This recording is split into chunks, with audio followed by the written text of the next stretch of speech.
Hello, everyone. I want to welcome you to the Shift virtual conference. We have a great program for you today. A lot of discussion about what's happening in today's business climate. We wanted to bring small businesses a conference that will help navigate our economic challenges. And we've created a digital notebook that follows along with today's talks. And if you haven't done so already, please download and keep your notes all in one place. It is fill-in. You can click in the fill-in and sign function through PDF if you have that function, and that way you'll be able to type along with each panel. The download is available in the chat bar below or in the reminder email you received yesterday. I want to take a moment to thank our sponsors, Westfield and Wells Fargo. Thank you so much for your continued support of programming like this. We appreciate your membership and support through the years. Thank you. Now I'd like to introduce our keynote speaker. Karen Strack leads the National Operations, Sustainability, and Retail Delivery team at Unibail Rodamco Westfield. In this role, her team oversees the day-to-day facilities operations for all shopping centers and commercial office properties in the U.S., including the capital projects and financial analysis of operating costs. Her department drives all opening coordination efforts for operations and development tenants within the portfolio. Within the sustainability group, the team is reducing their carbon footprint, investing in renewable energy, and partnering with their development group for environmental building certifications. It's my pleasure to introduce Karen Strack. Karen? Hi, thanks, David. Thanks for having me today. I've been invited to talk about the changing landscape in business. But before I do that, I want to get a couple of other things out of the way. The most common question that I get asked is in regards to where I am located. And I am officing out of a vintage trailer in my yard. And I just wanted everyone to kind of know where I sit. I'm a loud talker, and my family eventually kicked me out of the dining room. So I have found a home in what was supposed to be a small guest house for visitors. And I am working from home and truly enjoying the opportunity to spend time with my family. So thanks so much for having me. I'm excited to present for the Sherman Oaks Chamber of Commerce and talk a little bit about what the landscape of the business looks like today. Almost every industry is having to adapt to a new reality. Whether you need to innovate, be creative, or you need to show resiliency in your business. So I wanted to take the next 25 minutes and really talk about what that looks like. Trends in the industry are really driven from the consumer, and understanding the changes that the consumer is looking for will help you adapt your business. To remain relevant, we need to meet the needs of what those shoppers are. So I thought we'd talk a little bit about what the consumers are seeking and what some of the trends are that we're seeing, specific to COVID-19 and some things that were happening pre the pandemic. So hopefully we can touch on a couple of different industries throughout this discussion. So consumers are seeking simplicity. They're seeking, they're overwhelmed, they are time pressed. That has not changed, and that will continue to be a focus for many businesses as we look forward. Shoppers will look for an in-store experience that is not cluttered. This will be really important to them. We used to really talk about the journey of the experience. I think now we're taking a step back and really trying to say, how do we show simplicity in that experience? Everyone's got limited amounts of time and a limited amount of resources, and we really want to be able to adapt our business to focus in on that. So one of the things that I think is really something that we're going to see in the future, we're seeing it today, but I think we're really going to see it have much more of a focus, and that is the packaging industry and the waste-free consumption the consumers are looking for. So I thought I'd share some different experiences that I've had, or stores or shops that are out there that are businesses that are really demonstrating these types of experiences. And one of the companies or stores that I think does this really well is a company or a store called Unpacked. And it's Unpaact. And it's actually a shop in Singapore. It's a grocery store. They sell everything from produce to health and beauty products. But what I love about it is it's a BYO. It's a BYO of bringing your own Tupperware containers. So they sell everything in bulk items. And you go into the shop and literally bring all of your own containers. And I think that what makes this a really unique experience, and one that you'll start to see coming to the US quite quickly, is that you can buy what you need.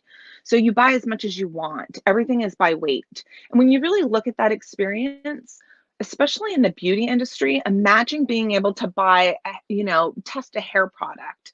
And taking in a container that's literally from, your prescription bottle, and filling something in such a small, minute amount without having to commit to buying something in such a large container, whether it's a lotion or a hair product or a shampoo product. But even going a step further and looking at cereal and buying what you're going to eat versus having products go bad or stale. Or if you're having a dinner party, you want to have sampling of a lot of little things and not having a lot of food left over. These are examples that really encourage they meet the consumer where they want to be. And I think that this is something that we're going to continue to see. The other thing that we've seen a lot of as we've all experienced the COVID-19 and working from home, and the changes in our lifestyle that has brought on, is this feeling of consumers seeking optimism. And this has been a real push through different brands and messaging that we've seen. So more and more brands are working towards a future built on optimism. I wrote a quote down here. Even the World Health Organization guidelines for coping with COVID-19 include recommendations for consumers to find opportunities to amplify positive and hopeful stories. So we continue to see this in key messaging, whether it's in the paper. There's been amazing ad campaigns of feel-good stories for consumers that are seeking those optimistic stories. And I think one of the ones that really sat with me was John Krasinski, who launched the web series called Some Good News.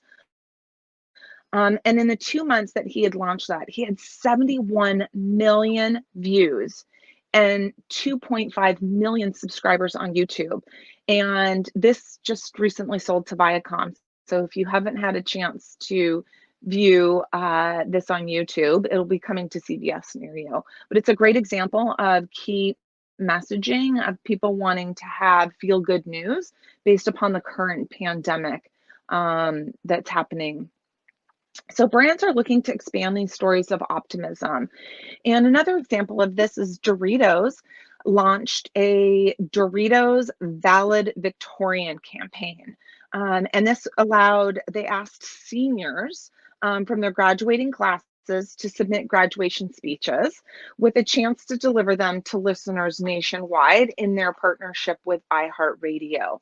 So we're really seeing consumers and brands come together and prioritize optimistic messaging. So if you have an opportunity to do that within your local business, I think that is, finding those local heroes, those local individuals that are within your community, that are part of your services provided or your products. This is a real need that our consumers and our communities need to have, are some feel-good stories. And we're going to see more and more brands coming together in these types of partnerships, like you saw in this concept of iHeartRadio and Doritos coming together. And these strategic partnerships aren't new. I think that we've seen them in the past, and maybe we haven't really associated those partnerships, but The first one that really comes to mind for me was the Red Bull and GoPro, where they really found this niche market of if you drink Red Bull, which gives you wings, you might want to get that on your GoPro so that you can share that experience with your friends. That strategic brand partnership came out years ago and was probably one of the first ones that you really saw that was a powerful messaging to the consumer. But since then, you've seen many, many more. Um, some of the ones I can think of are Apple and Spotify, or no, I'm sorry, Apple and MasterCard, Starbucks and Spotify, Casper Mattresses and the West Elm Group. I think the marriage made in heaven was Doritos and Taco Bell. Rent the Runway partnered with WeWork, which was a great combination of finding a brand partnership. If you're going to work and you're working in that environment, are you finding that Rent the Runway was the same consumer? And then how do you bring that experience together? And the most recent one that I read about this past weekend was Yeezy, Kanye West's brand, partnering with The Gap. Beyond a licensing fee, they actually are finding strategic brand partnerships to expand the consumer. So I think that, as you look at what maybe was once a competitor or is something that's of a complementary marketplace, finding those strategic brand partnerships, I think we'll continue to see those, and they'll be critical in how companies move forward.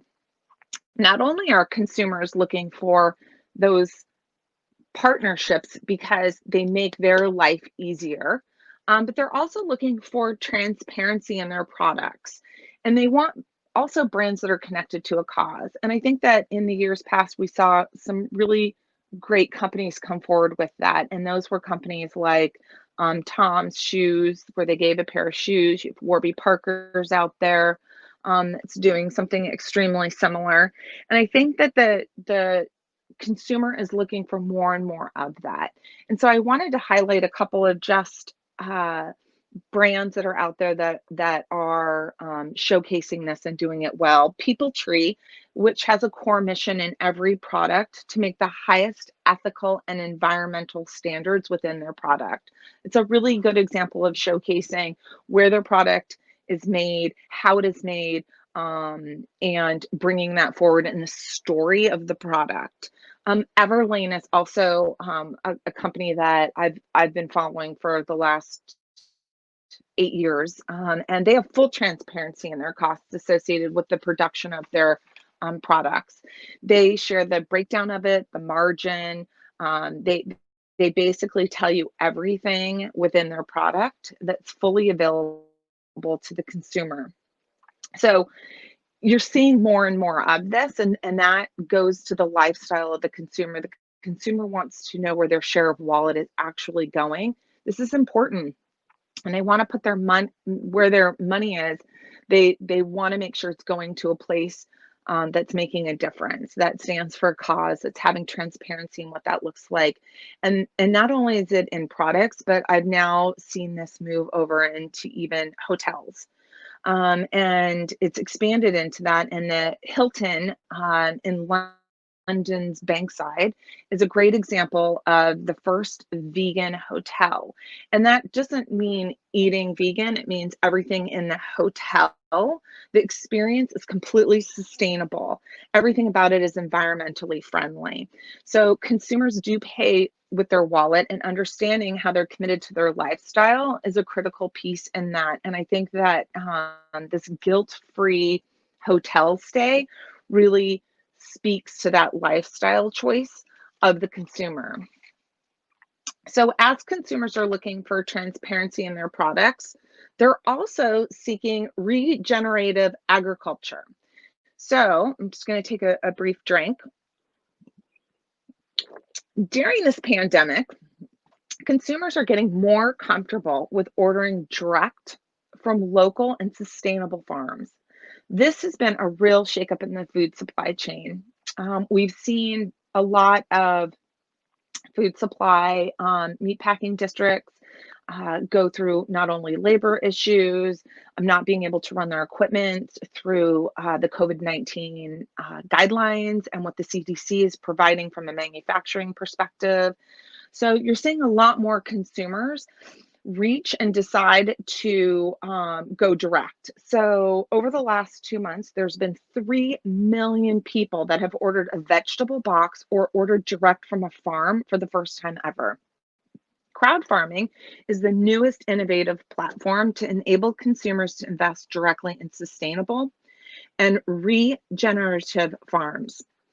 So a recent e-commerce platform rolled out called Fisheye Farms. It's a sustainable farm in Detroit, and it sold out of its entire inventory in 1 day. So direct to consumer models, we're going to see in large growth in the coming years, along with hyper local. Hyper local is also something that I think that as a small business, I'd really encourage people to really start to look at and understand how to engage the local community. One of the ways in which that's happening is peer-to-peer social media. And we're going to see more of a rise in that in the commerce platform. So there's a app called Store. It's STORR. It launched in, I believe, late 18. And it's an online marketplace where peer-to-peers sell and they promote products.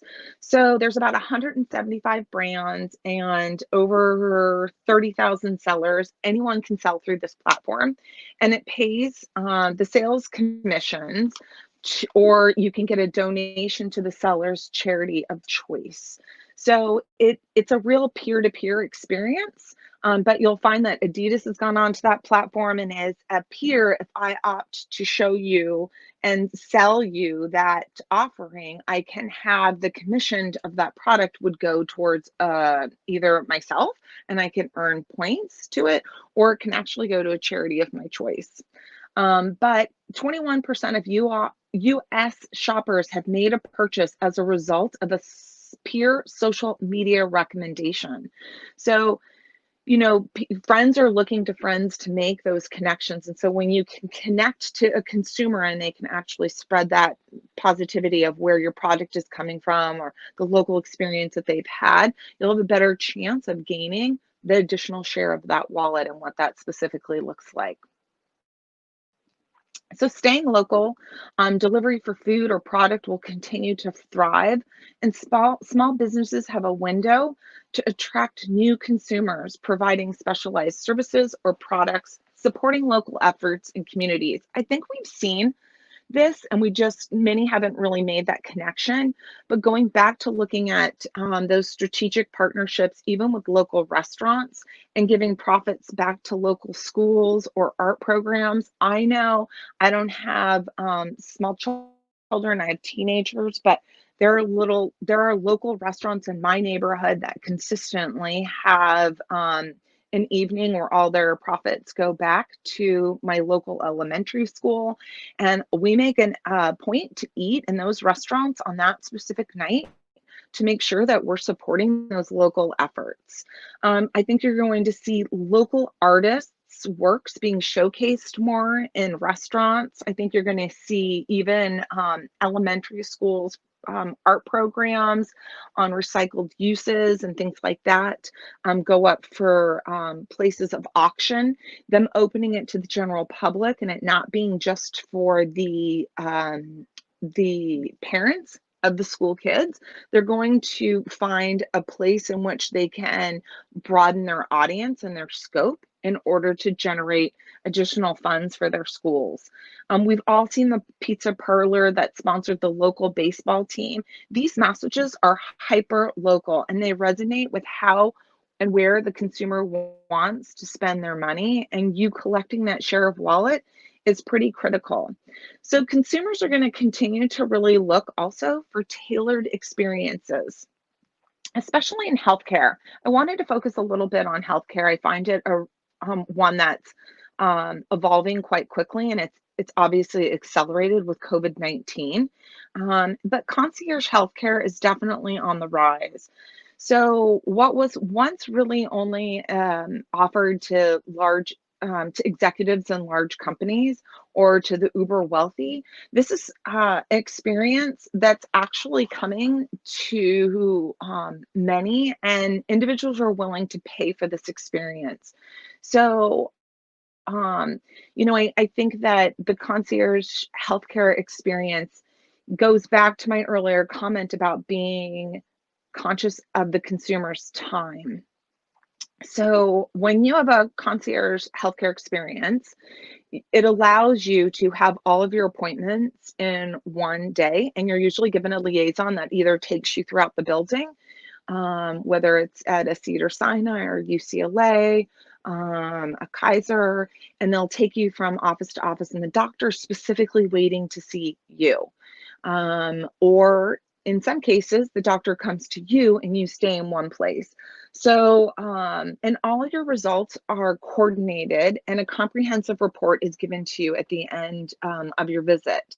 So think about it, in 8 hours, you could have a full exam, physical exam, you could have your blood work done, you could have literally a eye exam, a hearing exam, a CT scan, nutritional counseling, a mammogram, a prostate screening, a colonoscopy, all in one day. And at the end of the visit, it's all of the information is compiled. It's given to you as a comprehensive report, and you've completed everything that you really needed to do in one day, and understand kind of what the next steps are that need to happen.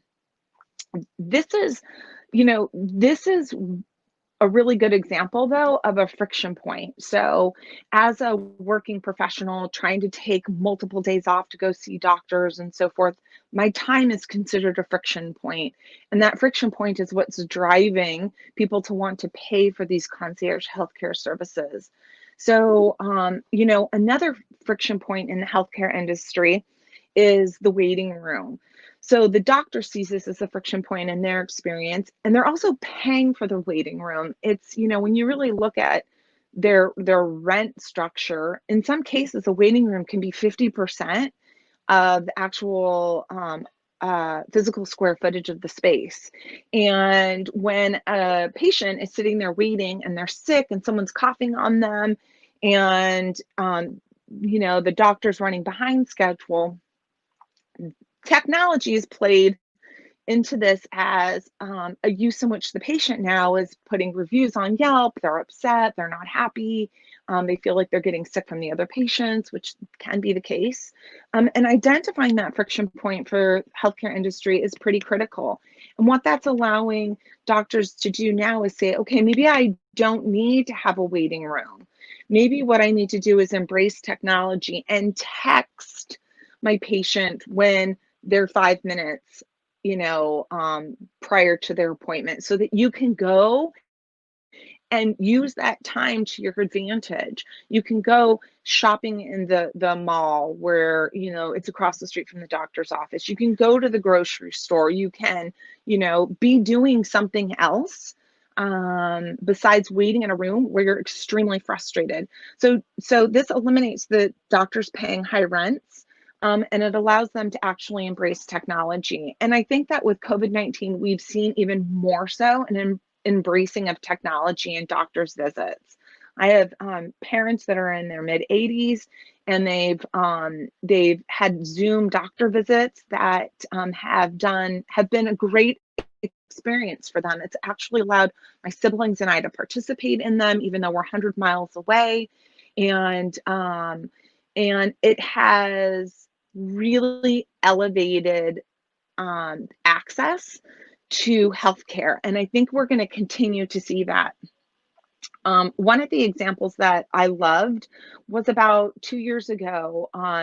In Asia, they launched a kiosk doctor experience. And I remember this, and in preparing to talk to everyone today, I recalled seeing this, and it was in the Asian market. It's a kiosk, and they're actually on the street corners, and you make an appointment, they text you a code, you go to this kiosk, it's almost like a Polaroid booth, and you put in the code, you go in, and there's a virtual doctor. He appears on the screen, and you tell him of your ailments, and he writes you a prescription And you walk out of the kiosk and there's a vending machine, and you put your credit card in, and whatever the doctor prescribed to you drops out of this vending machine. So these are examples of on-demand experiences that provide healthcare at your fingertips. So if you're a student and you're sick and you're running to your class, you have this opportunity to find that there's a 5-minute appointment. You can run into this kiosk and you can get something immediately and keep moving forward, and it doesn't become a crutch to your day to day. And there are companies that have really embraced that. Jen's Eyewear is a great example of that. When you go in to buy eyewear in that particular retail location, they have virtual doctors that are there to do eye exams for you. And I think that we're going to continue to see the types of things evolve. Accenture recently reported new truths that experiences need to address from COVID-19. And this really means that all businesses are going to be in the health business. We have to really respect the consumer and employee health concerns, offering protective measures wherever possible. Trends that are really playing into this, we're seeing are extended return policies in the retail environment because retailers are discouraging the use of fitting rooms. This is an example of where businesses are putting health concerns ahead, and they're evolving their business models to do that. So in the years to come, we're going to see companies employ specialists in health and hygiene experts. And in fact, I really believe that there'll be chief health officers, and that'll be one of the newest C-suite jobs that we'll be seeing coming to the market. We're going to see wellness architecture boom. Design experiences that are around the well-being of the consumer. You'll be able to call for an elevator with a foot pedal or your smartphone. Motion sensors and facial recognition will be integrated into public design spaces. That'll be a big piece of how the experiences will be redesigned around what's important with health. Another area where there's friction in the experience, and they're going to look to incorporate hygiene piece in it, is the auto industry. So, I probably 3 years ago, I had an opportunity to participate in a panel discussion with the CMO of Volkswagen. And it led to a really robust discussion in regards to the auto industry. And I do truly believe that you'll see dealerships go away that you've seen on Ventura Boulevard. The behavior of the consumer has changed so much that that industry will see some disruption occurring from that. So people are comfortable building the car on their iPad and then having it delivered to their driveway. So the cars can be stored somewhere off-site in Fresno and be put in your driveway. Consumers will then see themselves in the car, and that will really drive closing the sale for the auto industry. Their friction lies in the financing of it, and that's really where a lot of their efforts are going to be going. But they're also the other focus that they have is really around the hygiene piece of that and health and safety of the consumers. And so Tesla's responded to these demands recently by launching a contactless test drive experience of their cars. This is happening in Beijing and Shanghai. And there are a couple of other car industries that have rolled out contactless car delivering drones to new owners, so that you don't have to have any experience. So the car would be delivered to you, be in your driveway, and the drone would actually deliver the keys to you, so you would have no people experience with that. And so that's one of the ways in which I think a lot of industries are going to be looking at that. So to kind of talk a little bit about the generations that are okay with not getting the car delivered. That generation is the Gen Z generation, and they make up 25% of the US population. They're the largest group after baby boomers. And they're the ones that's going to have the greatest impact from the COVID-19.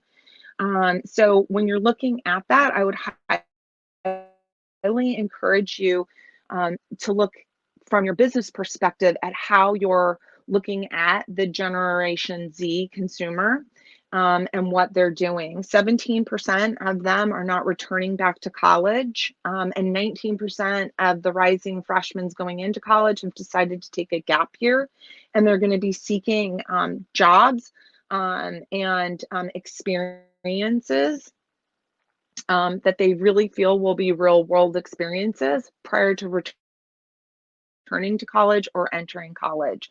So definitely look at what that could look like for your industry. So I know I'm a little over, so I'm gonna go kind of to closing and encourage you to look at your business model and what you need to do to solve for this. What are your friction points for the end user? Or how can you build a strategic partnership? You need more, you'll need more than messaging on how your business is used, sanitized. Use this moment to pivot your business towards a more resilient and meaningful future. So I thank you for inviting me to be your keynote speaker. I look forward to participating in the retail roundtable. And you can reach out to me with questions. I am on LinkedIn, and I appreciate this opportunity to speak to all of you this morning. Thanks, David. Thank you, Karen. That was a really insightful talk. Now we want to invite everyone to listen to some intermission music by our chamber member, DJ Lex, here on the main stage, or you can head on over to the breakout discussions that will begin at 9 a.m. You'll just click on Sessions in the left menu bar. Thank you very much, and we'll see you in the breakouts.